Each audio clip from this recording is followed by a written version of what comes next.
We are live. Okay. So, hello everyone.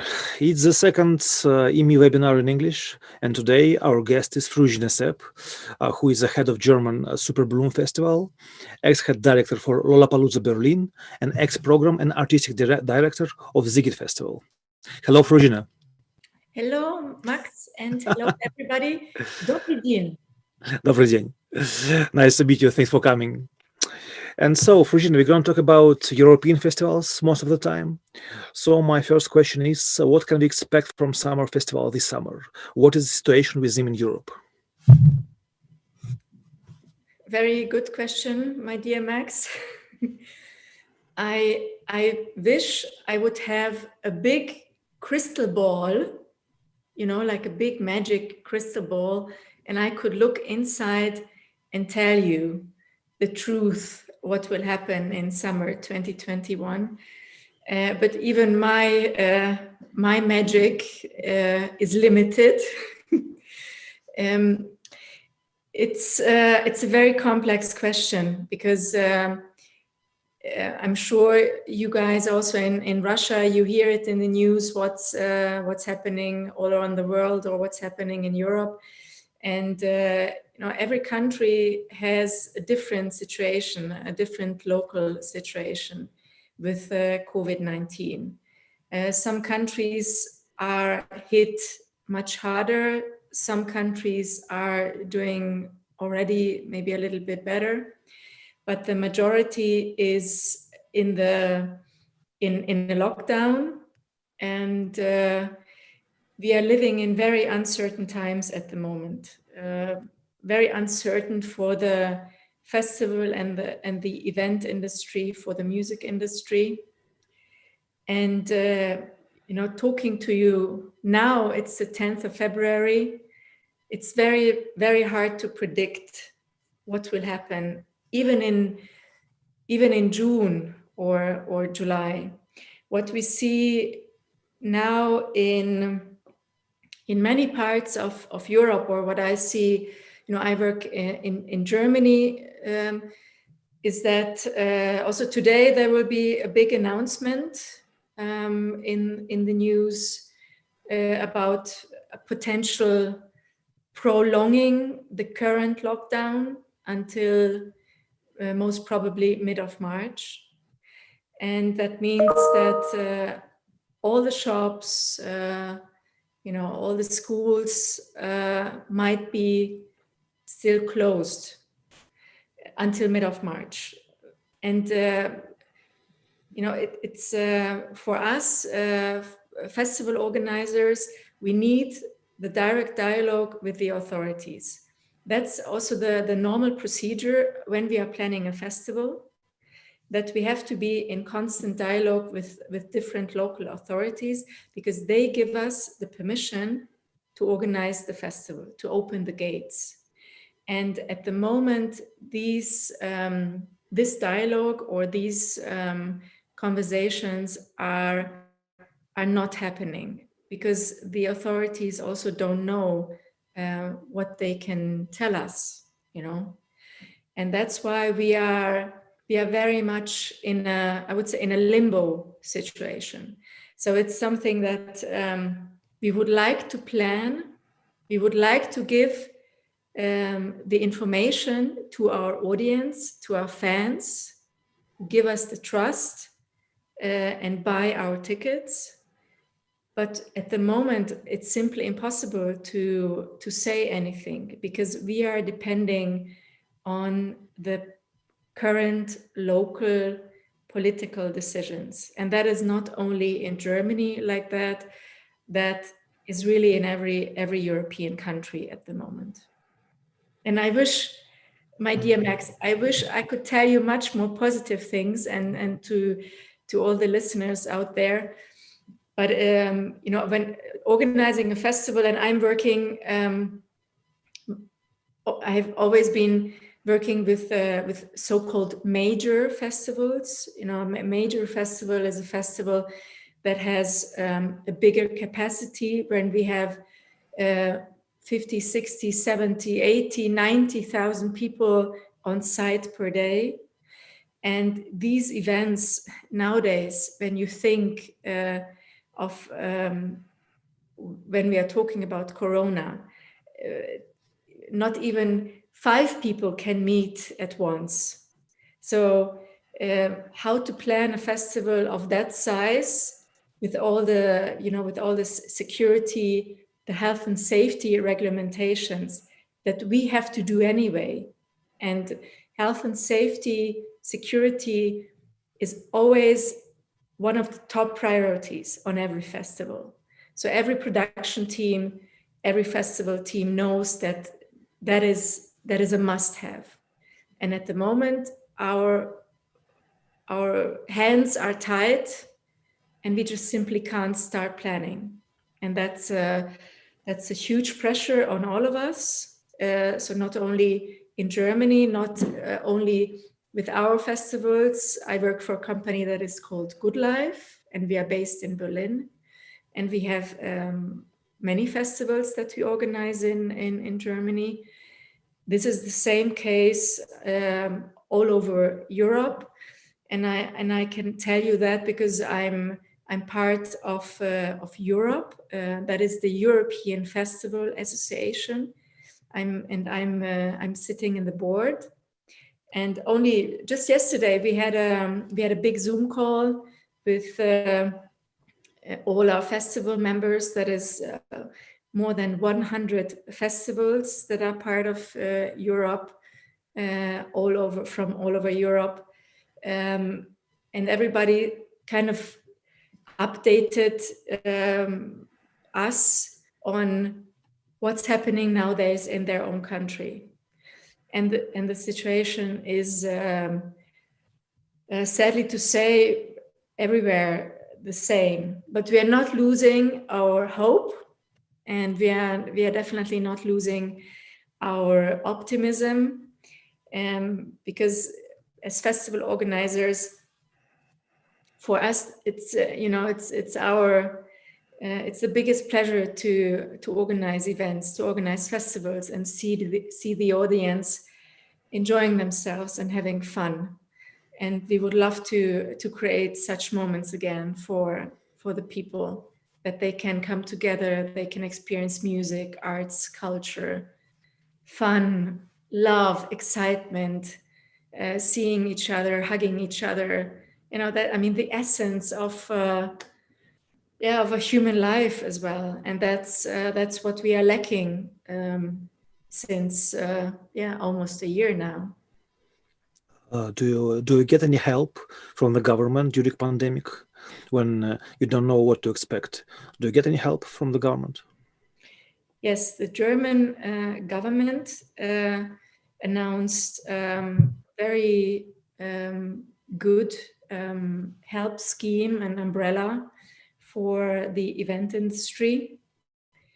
It's 2.5 billion euros, so it's a gigantic amount. And such help umbrellas or support programs were announced with different amounts, also in Switzerland and also in Austria, in the Netherlands and Norway. But there are still many countries that haven't created such a help for the event industry. So I think the work on the festival, as big as yours, starts really early, maybe from the year before. And can you say who did you expect on this of Superbloom, of current Superbloom, maybe 2 years ago? Who did you expect to play on the future festival? Like who did you talk about to play on your festival last time you did it? Well, it's Superbloom is our newest festival, so it's a brand new festival concept, and it's a brand new festival brand that we created only end of 2019, beginning of 2020, and the idea was that we wanted to have our premiere in September 2020. So that was the idea, to have our first Superbloom, which is in Munich, in Germany, and in the historic Olympic Park and the Olympic Stadium, and on the whole area. And we had to cancel it, sadly, like all other, or mostly all other festivals in Europe had to cancel last year in April, the 2020 edition. And we moved, you know, our whole lineup to 2021. So everything that you can see on our website, that is superbloom.de, is actually the lineup, or all the programs that we planned and that we wanted to organize. But just dropping some names, we had Post Malone, or we had Luis Capaldi, the Pussycat Dolls, bands like many great German acts. Maybe you know Annemai Kantereit, Unfortunately, and really great. So bigger name also. David Guetta was supposed to play, and these artists are still on our list with many others. And we still very much hope that we can have this lineup in 2021. Our dates this year are the 4th and the 5th of September. But as I say, you know, and when I talk to you now, you know, it's kind of also a dream to have this, and I very much believe in dreams, and that dreams come true. But and I hate to talk like that, Maxime. You know, I hate to say that I don't know, and because I think I can say that I'm a very open-minded and optimistic person, and I love this industry, and I have huge respect for all of my other colleagues in Europe and around the world who are working in this industry and organizing festivals. I have a big respect for our fans who give us the trust and buy our tickets. And I have a big respect for all of our artists that are saying yes to our festival and are coming or want to come to play. But all these things, as I said before, it's so uncertain and unpredictable to say if this all will be possible. And I so much wish, you know, every morning I wake up that please something out there should happen to give us back our lives and the hope and the freedom of movement and the freedom of going wherever we want to. But at the moment it's not the case. And so what I'm doing now with the whole team, you know, a festival is never organized only by one person. It's a big team that is behind every festival. And so with the team we are still planning, but of course in a very slow way, because not everybody can work at the moment.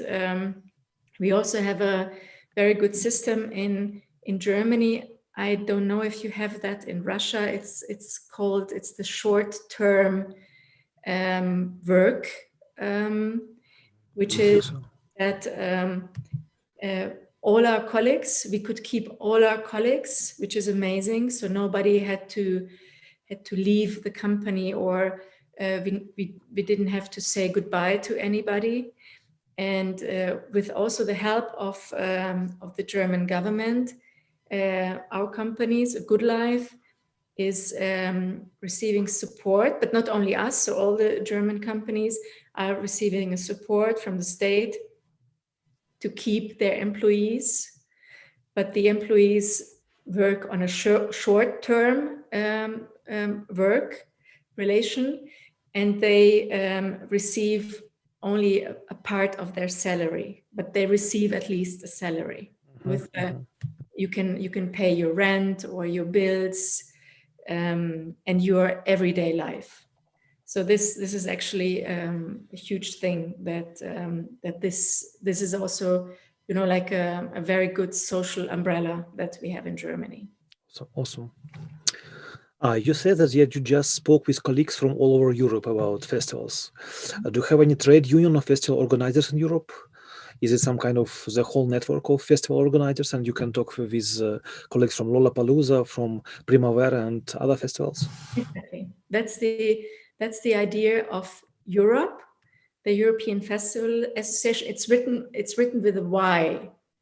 If you or the people who are watching searching for it, so it's called Europe, the European Festival Association, and we gather. So every music festival in Europe can become a member, and we have, as I said, almost over 100 members by now, and it's a great platform. It's a great way of exchanging between each other, to share knowledge and know-how between each other. And maybe you ask yourself, yeah, okay, but all these festivals can be also concurrence because everybody is working in a different market. And yeah, it's true. But, you know, many of us, we work in this industry since 20 years or 30 years. So we know each other. And we became friends. I mean, of course, not everybody is close friend, but it's we like to call ourselves also the European festival family. And it's really true because you know, everybody is working kind of the same way. So when you organize a festival, you have the same structures, you have the same methods, you have the same departments in your teams or on the site. So we know that we all have to do the same things. We all have to work under a huge workload and with a lot of stress, with a lot of pressure, with a lot of responsibility. So that gives us also kind of it's like a secret bond between each other, you know. And I personally, I'm very happy for the success for others, because that makes our industry just better and brighter and more colorful. And of course, everybody wants to be like the best one or the biggest one or the greatest one. And that's okay, that's normal, that's why we are humans. But I think it's great when you are in your own market, you are doing a good job. And I'm also always very happy if I can visit other festivals, or if I'm invited by other colleagues to visit their festivals. I also invite every year colleagues from other festivals to watch the festival that I'm working with. And it's a great exchange. So we give each other ideas, or we ask each other for support. Or if I see something at another festival and I like it, I can book it, and vice versa. And with Europe, you know, Europe exists also since more than 20 years now. So it's a very stable organization, and it has grown year by year. So we always have more and more members, which is great.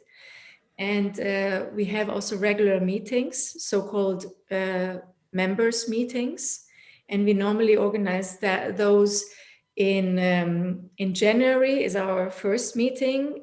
That is in Groningen at the Eurosonic Noorderslag Festival. It's one of the most important music conferences and showcase festivals in Europe. And that we always meet there, and And we have a Europe meeting, so all the festivals come together and we meet and exchange and talk. And then we also have a meeting in London at ILMC, and normally that's in March. And then we have a meeting in September in Hamburg, Germany at the Reeperbahn Festival. Normally these are our annual meetings. And since we have Corona, we are having regular meetings via the digital space, but it's also a good way to stay connected and to have the exchange. And to give you also some more ideas about Europe, in these past years, we have established some working groups that are very useful for event organizers and festival organizers. For example, we have a group that is called the YES group, that is the Europe Health and Safety group. And that is a group that consists of the production people and the security and health and safety people from other festivals. And they do regular workshops where people like me or others like you could sign up and go there and learn about event health and safety. Very important, very relevant for every event organizer and every festival. And this group has nowadays really a big job task to tackle, and that is how we can reopen festivals again. Then we have another group that is called the Go Group. That is our green group. So it's all about green and environmental and safety, sustainable issues. They organize also workshops every year where you can go there and learn about how we as festivals would like to become greener and more sustainable. And we have a group that is about communication and marketing. We have a very nice group that is called Take a Stand. It's a group that I was also part of to establish this group.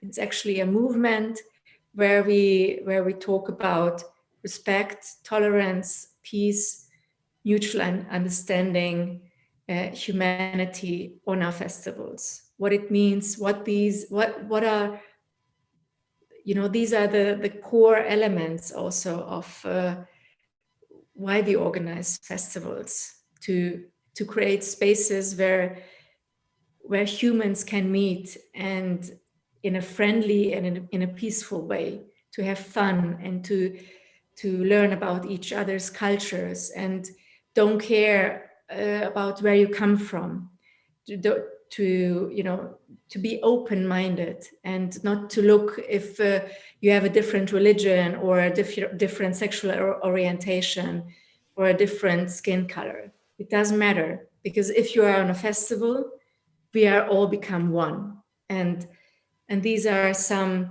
I think, very important messages also nowadays, or especially nowadays, because these are I would say this is the fuel that drives me personally to organize festivals, to see all these people coming from everywhere and having fun and enjoying. And maybe it's not really about the size, Max. It's also about the mission and the vision behind the festival, where the festival takes place.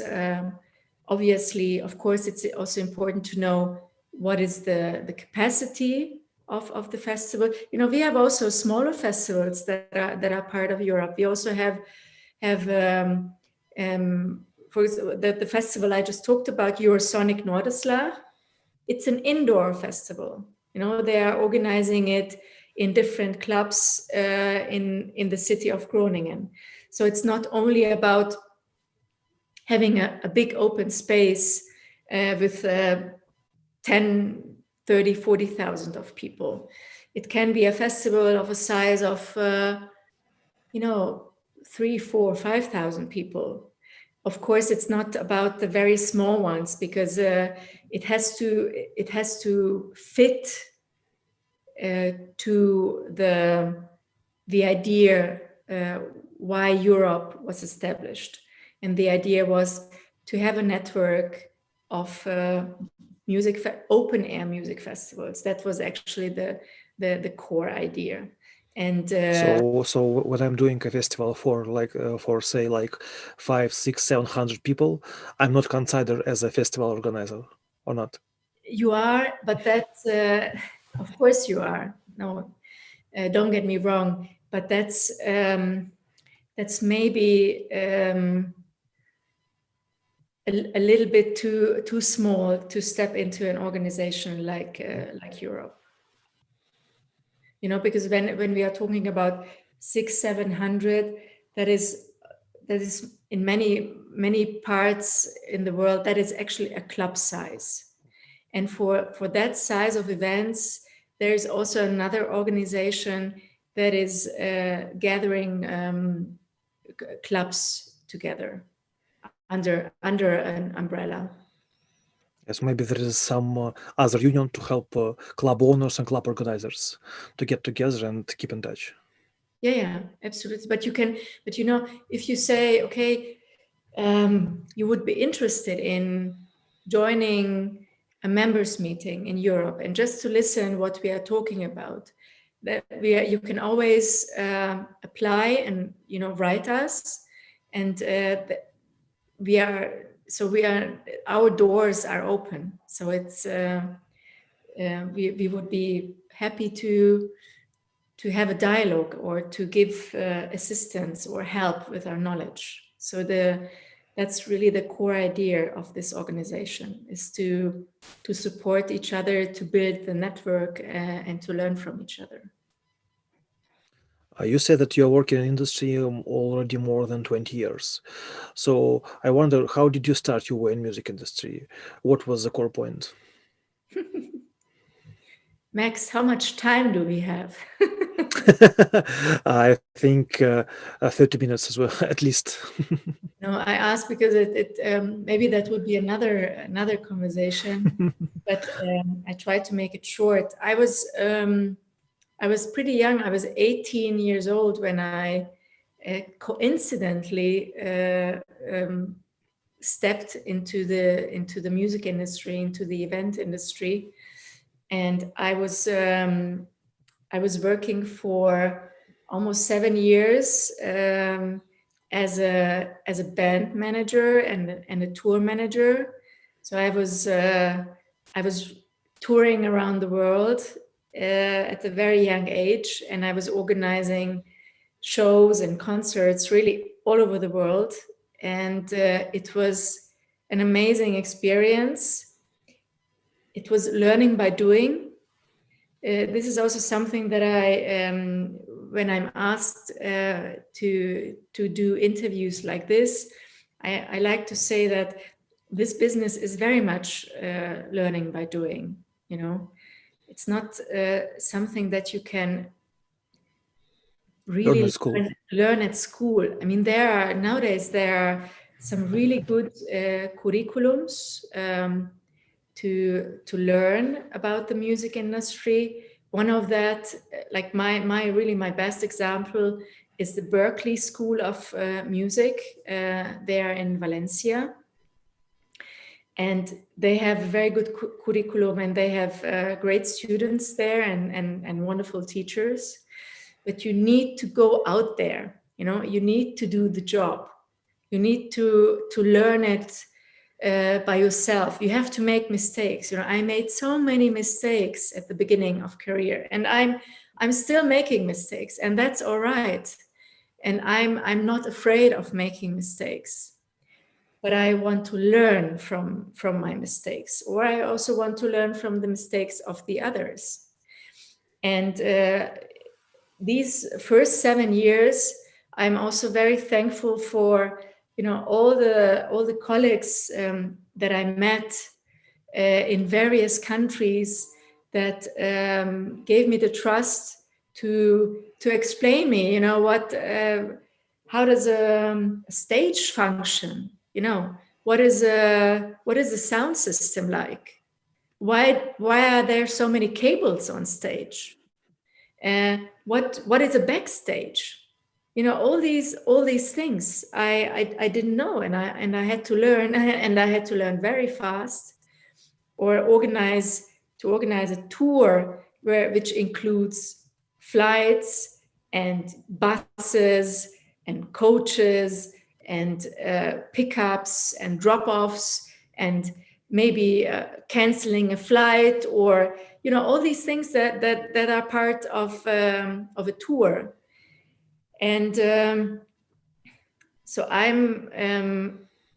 think I can say that at the beginning of career, I very much learned the very essential part of the music and event industry. And then it came step by step, you know, when you know people, and you are friendly and open-minded, and you believe in yourself. I think that other people realize that, and they start maybe talking about you, or if they have an interesting job offer, then they call you, and that is how it happened with me. It was in 2005. I got a very interesting offer, actually two interesting offers. In 2005, I was asked to go to Brussels, to Belgium, and to work there as the director, the first director of the Hungarian Cultural Institute, which was a brand new established cultural institute in Brussels, because in May 2004, Hungary joined also the European Union. So that was the reason why a cultural institute was opened up in Brussels. And it was a very, you know, for me, it came out of the blue. I was 27 years old, Maxime. So I was pretty young, so to say. Also now I'm pretty young. Of course. Of course. No doubt about it.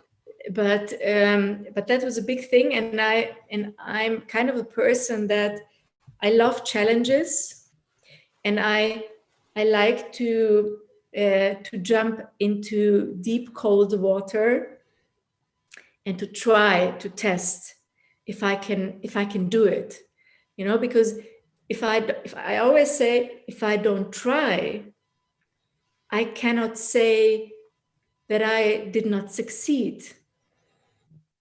So I can fail, of course, I can make mistakes, or I even do a bad job. But if I don't try, I don't know.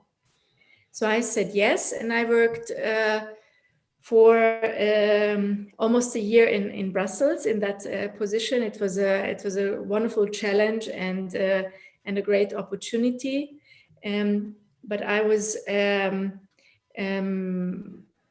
in the same year, I was challenged by another job offer, and that came in the autumn of 2005. And that was, I was asked if I could go back to Budapest, to Hungary, and establish the Hungarian Music Export Office. So this was something that I also felt like, wow, this could be a really cool thing, because I would be more in my métier, which is music. And I could use all my network, my international network that I have developed for the good of the Hungarian musicians and the Hungarian music industry. And I had a very strong vision that the Hungarian music has a place in Europe, and I was fighting so hard for it to place Hungary on the European music map. And of course, it was, again, not only me. I also had the chance to establish a great team. We were a small but a very effective team of 5 people, including me. And it was 3.5 years that I could do this job. And in these 3.5 years, we did, we were part of many international showcases with Hungarian bands. We had also a delegation of Hungarian music professionals that came with us to Eurosonic, to Midem in Cannes, to the Popcom in Berlin. Back in the days, it was Popcom that doesn't exist anymore, but there's the Reeperbahn Festival now in Hamburg. But it was, it was important to show the presence of the country and to show the great variety of what we have in Hungary and how amazing musicians we have in the country, and that we have music professionals that are open-minded and eager to learn and to network and establish an international bridge, between Hungary and other parts of Europe or other parts of the world. I mean, of course, Europe is so big. So we focused mainly on Europe. We were not planning with the United States or Russia or like Asia at that time, because we wanted to make our position stable and positive, with a positive note in Europe. And in end of 2008, I got another job offer, and that was by the owner of the Sziget festival in Budapest. Maybe some of you know that great open air festival in Hungary. And I was asked if I could consider to become the program and the artistic director of the Sziget festival. So yes, one of our viewer writes that his band was playing on Sziget in 2015, and he asked you, how's it even possible to provide so cool catering, best hospitality, best stage crew, and super sweet people around? How can you do it? How could you do it? That's very nice to hear this. Teamwork makes the dream work. This is what I can tell you all out there, my dears. This is really the essence. Every festival has a team, and what I said before, it's not on one person. It's not on, you can be the greatest director or whatever. If you have a responsible position, if you have a position that is being a director of something, then I think it's more about responsibility. And it's not about the ego. It's about the team, that you are there for the team, that the team feels that they can trust you, that they should not be afraid of you. I think that's very important. And the way a team functions, I'm sure that our artists and our guests, they can feel it on the festival, on the stage, in the backstage, in the catering, and on site. So I was working with Sziget, so I said yes to this offer. Although I have to admit, I was thinking also then, this water is maybe very cold and very deep, but I'm very much also listening to my to my inner senses. What is the feeling? What does my I listen to myself. Do I feel good with this? Can I really do this? And it was end of 2008, and I was 30 years old, a woman in to be in such a high position. I was really thinking very, very deeply about this decision, but the owner of the festival, who's also a great friend, he gave me very good. I had a very deep trust for him, and we were very good friends. And he said that he's sure that I can do it. And of course, I talked to my family and my closest friends. And at the end, I again said, okay, this coat is very big. I normally wear size S, but this coat is XXX large. But I have to try it, because if I don't try, and this is such a wonderful opportunity, if I don't try, I will never know if I can succeed. So that's also one of my life philosophies, that I like to try things. So if I'm offered something, especially that way, then I don't want to say no. I want to try it, and I want to show that I can do it. And I was very lucky because I had amazing colleagues at Sziget, really a great team of people, super helpful. And the festival was, I was working with Sziget for 7 years, and I can say definitely that those 7 years were also a very special highlight in my life and also in my career. I love that festival, and I respect that festival a lot, and it will always have a very special place in my heart. Also because of that reason, that in these 7 years, I learned so much about how to organize festivals when you are working inside a festival, and inside a team. And again, it was learning by doing. And I made mistakes. Oh yeah, I made many mistakes, but I learned out of them. And I have colleagues that help me learn. Considering you enormous amount of experience in music industry, and I understood that you don't have any specific education in it. Am I right?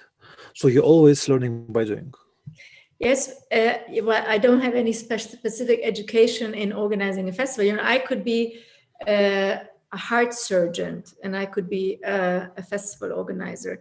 I have a university degree because it was important for me to study. I didn't want to miss that, but I have a master in international communication. So, but it's great. It's I'm very happy that I had that I'd studied, because still today some of my very best friends are my friends that I met at university. So it's I think it's a great thing to study, and I still think sometimes about the idea. Yeah, I still want to study something else. I think that's it's good for our mental health. It's good for our brain to keep on learning.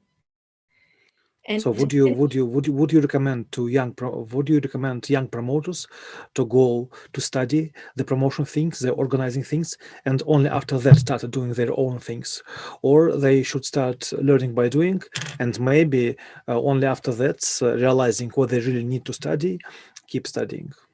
What do you think? By my experience, if you feel you want to work in the event industry, in the music industry, then start doing it. It's I'm not sure if it's connected so much with learning. Of course, it's a gigantic help if you have the possibility to learn it and to work in it already. But I've seen, Maxime, there are so many examples out there. And what I said before, there are already, so nowadays, we are in 2021 now, so it's not 2005 or something. Nowadays, there are universities or high schools or other courses that offer event management or even music management, that you can study. As I said, I give courses, I teach it, I'm asked by different universities every year to give courses and to talk about festival creation or creative concept development and things like this. And I think it's good, it's great, and I want to give my knowledge to others, like the way we are talking to each other now, because I want to be an open book, and I want to share my knowledge. I don't know the way a university is teaching event management or festival management. The only university I know, as I said before, is Berkeley in Valencia, and I know that they have a very strong and a very complex method. And if I could maybe recommend nowadays a university, then this would be the one, because I know them, and I know also some students that I'm still in contact with that have finalized their studies there and are working nowadays in the music industry. So it works, but I'm not sure that it has to go hand in hand together, because most of the bands or a manager starts working in the industry without having any degree. Or, for example, you and maybe some of your friends say, okay, we want to establish a festival in Moscow. And then you start organizing it step by step. You know people, the others know other people. That's the way it works. Every festival starts small, or usually. Well, not every festival starts small, but usually it starts small, and then it starts growing. And it's also so much about networking, Max. This business is very much on networking, on whom do you know, how you are, how do you behave with each other, with the others, what your reputation is. That's also something very important, is that this industry is small, all over the world. It's not a huge industry, although the money that we are generating, that the music industry is generating, is gigantic. But the people who are working and only considering Europe, it's not so big, and people know each other. So it's very important how you behave as a human being, how you are as a human, and it's if you make some not so nice things, or you cheat on others, then you can be very fast and easily out of this industry. Yeah, definitely. We have a question from Germany, suddenly. The guy asks, what steps the Germany-based artists should make for performing on such festivals like Superbloom, Sziget, etc.? What? Sorry, what again? What steps? Yeah, what steps a Germany-based artist should do for performing on festivals like Superbloom, Sziget, and other? Phew. Well, it really, it very much depends what kind of band you are, or where you are at your career. It also depends on if you have already some experience, if you had already some stage experience. When the way we book is also with Superbloom nowadays, or how we booked with Sziget, or also with Lollapalooza, or most of the festivals. We like to see bands live before we book them normally. That's why we go to showcase festivals. And for that the German colleague who's watching, I can absolutely suggest these events like Eurosonic Norderslag to apply as a band, because that's the way how it works. It's a showcase festival. or also to the Reeperbahn Festival, or to other showcase festivals in Europe, because those are the events that people like me and many other festival promoters and festival bookers go to watch new emerging talent. So that's mostly the best way to get good access to festivals. And we do book emerging bands, we do book new bands.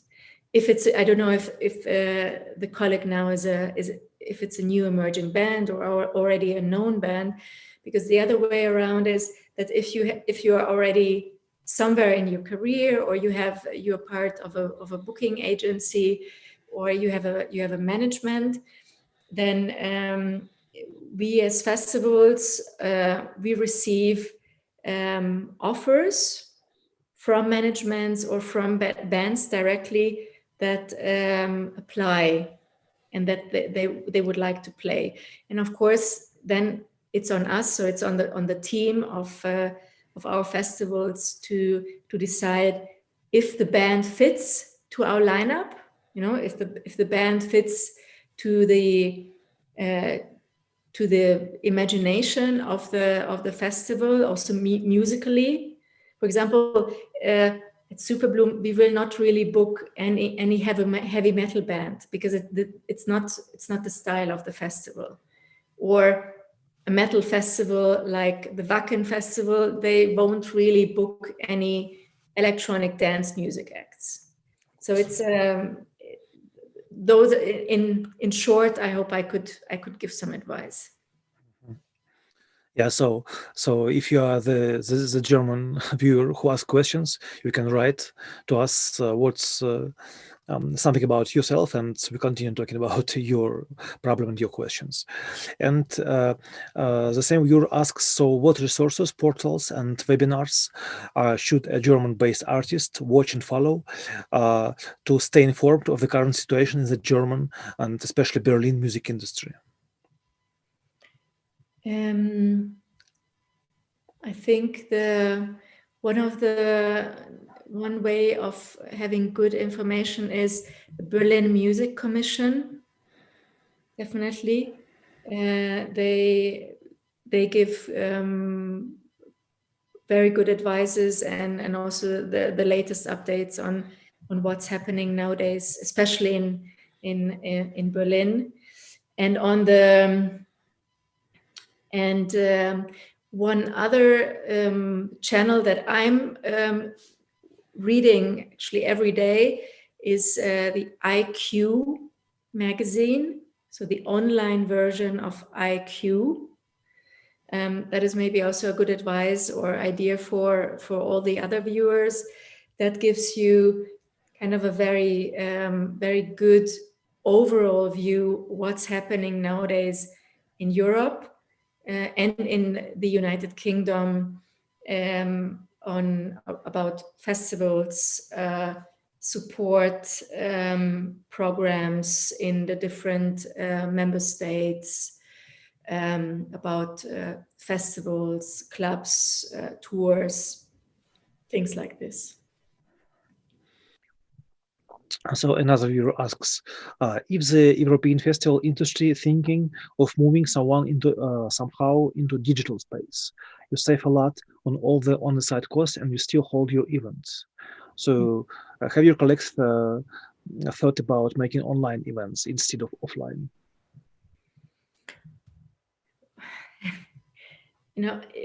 If I would move Superbloom to the online world, I think I would need to change my job, because I'm working in the festival industry, because I still like to live in a real and analog world. I need to see, to feel, to touch, to experience the audience on site. I can't organize a festival in the digital space. I mean, of course we could, and it's it's a we were talking about it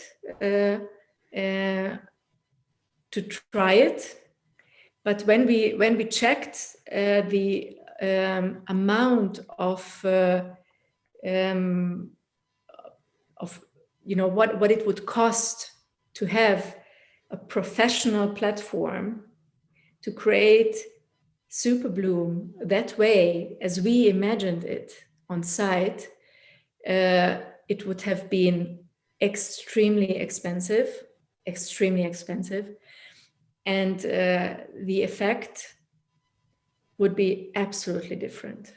I don't know how many of you are still appreciating sitting every day for hours in front of a screen, my dears. I'm really asking you that, because I mean, it's nice now to talk to you and to have this opportunity to talk to you at least that way.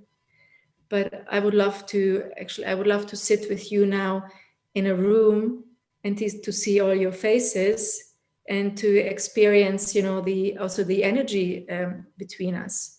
And the festival, as I said already also before, is very much about the exchangement of energies, of feelings, of the experience, what we share.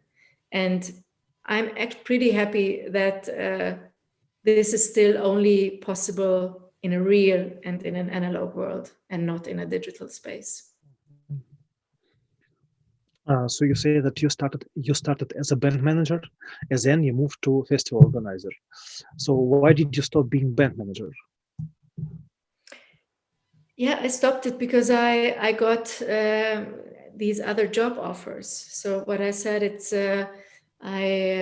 was always a new step in my life, and after doing something for so many years, I felt also that it would be nice to have a change, and I'm happy that I made these decisions and I made these changes. Another viewer asked, can you name a few not that obvious showcases festival besides the one you said today, besides Eurovox, and besides the Great Escape? Sorry, Max, I didn't understand the first. Yeah, sorry. So the viewer asks you to name a few not that obvious, not so popular, not so generic showcase festivals besides Eurovox and the Great Escape.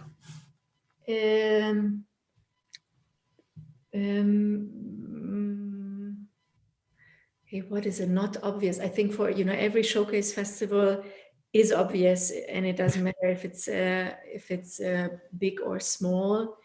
Maybe one also a very nice one is a Tallinn Music Week, for example, in Tallinn. Great showcase, yeah. Yeah, or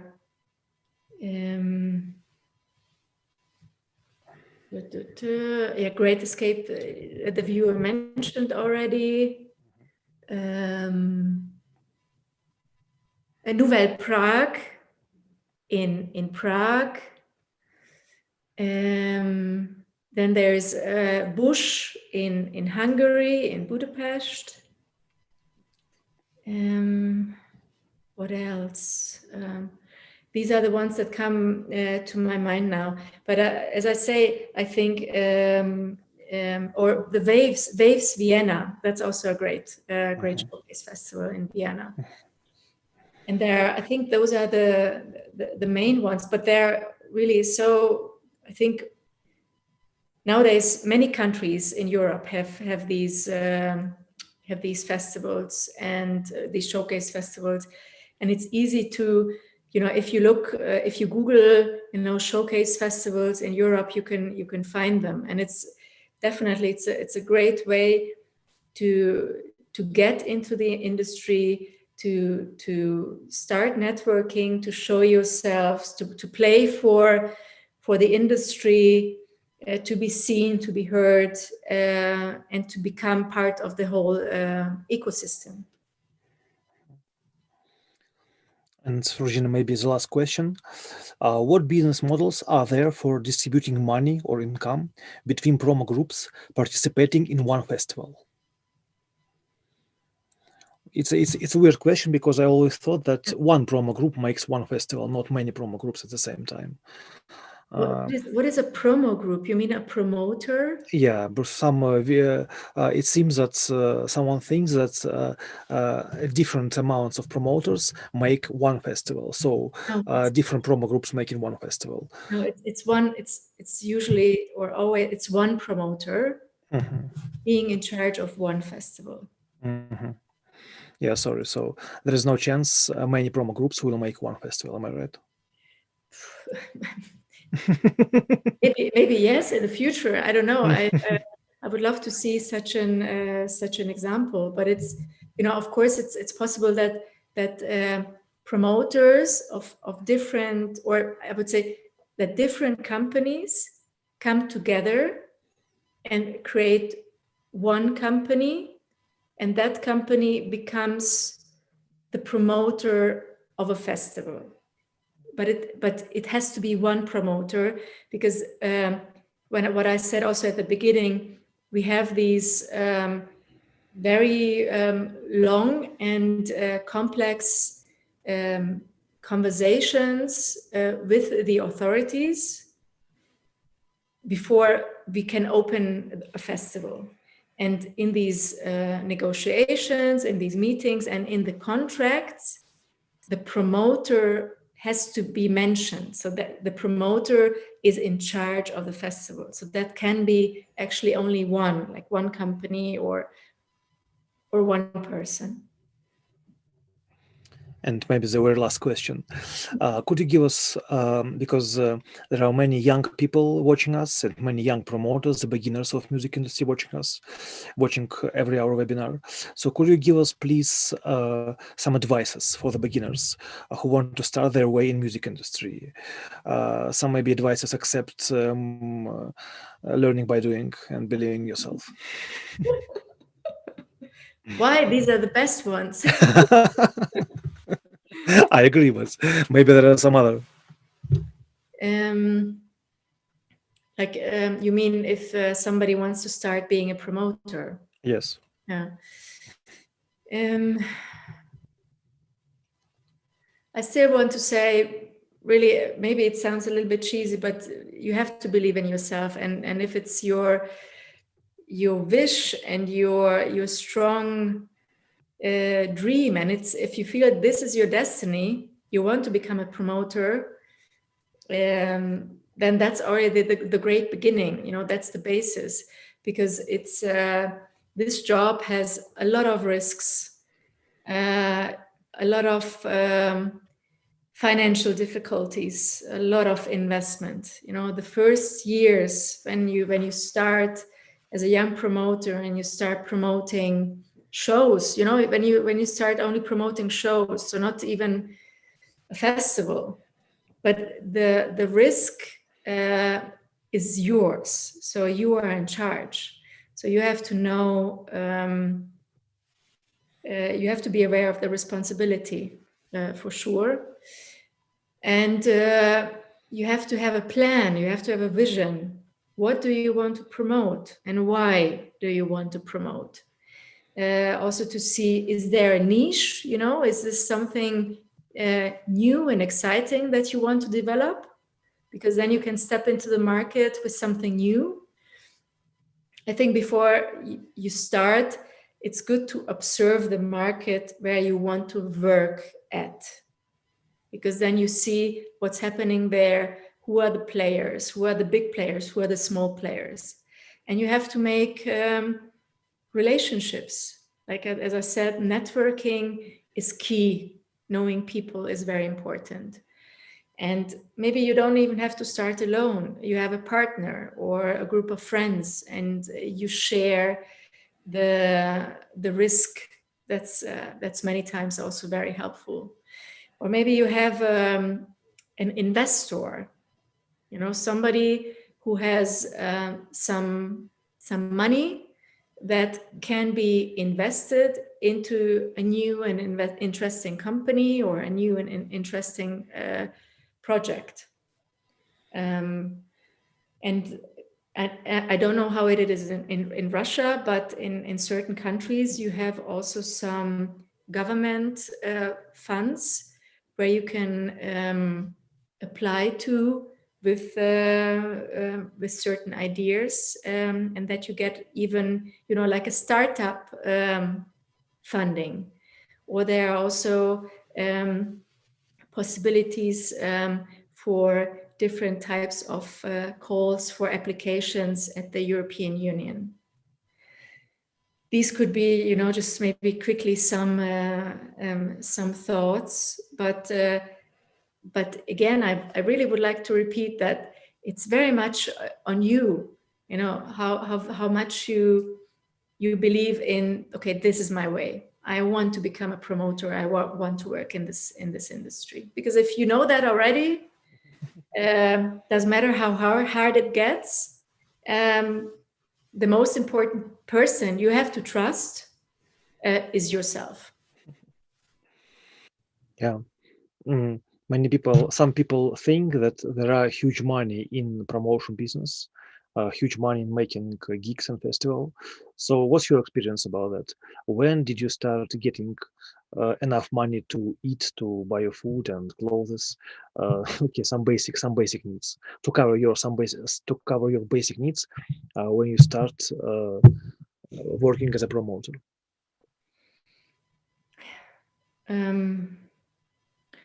Okay, this is a more complex question, because if you have to take care only of yourself, that's one thing. But if you, when you start promoting an event, then normally it takes 3 to 5 years before you make any money. And I'm very serious with this.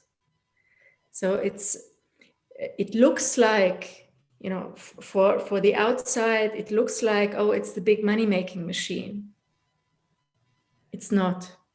It can become a very stable income, but not at the beginning. At the beginning, it's about investment. It's about investment of work, of vision, of passion, and of money. And the money will follow after that, I think. That's how what my experience shows me as well, and that's also normally the experience really all over Europe. And when you're organizing, and for example, an open air event, you always have to think of force majeure and of the weather circumstances. And you have to have a great and a very complex programmation so that people buy your tickets. And when you are only, by talking about a festival, it doesn't matter what size, you have to have 3 legs. That is very important for income. That is ticket sales, sponsorship, and food and beverages. That's how you design your the budget. And talking about the budget, that's also one core thing, that you have to create the budget before you start talking about anything. You have to have a budget, and then of course this budget changes in a very, it's a natural procedure, because at the beginning you can't predict what costs you will have maybe 10 months later. But we plan a festival normally for 11 or 10 months. That's we also have a saying, before a festival is after a festival. So a budget is always the first thing that we create. So, and I think you start working for the new festival right after the previous finished. Yeah, exactly. I mean, you need at least 2-3 weeks to get your sleep back that you missed for months, and eat and drink again normally. Now, also, my dears out there, anybody who's listening, you need to be a very stress-resistant person in this industry. We have a lot of stress. And, it comes also in a very unstable way, because normally, like in Europe, because summer is in May, June, July, August. So that's the most stressful season. And when it's, the autumn and winter can be a little bit more relaxed. But you have to be prepared for that. And you have to be prepared to work for weeks and months, every day, until the late evening hours. So it's a great final. So I think we all understand that you have to work really hard in this industry to make any money.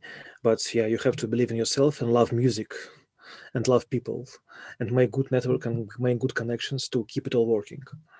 So thanks, Fruzsina. It was Fruzsina Szep, the head of Superbloom Festival in Berlin, ex-head of Lollapalooza Berlin Festival. Thanks a lot, Fruzsina. See you next time. Thanks for coming to us. Thank you very much. And I learned a word. I hope I can pronounce it right. Большое спасибо. Большое спасибо. That's right. Great. You did great. Very much. Really, it was a pleasure to be part of this workshop, of this webinar, and I truly hope that I could give the viewers some good advices or some good inside views. Take good care and stay healthy. You too. Thank you. Bye.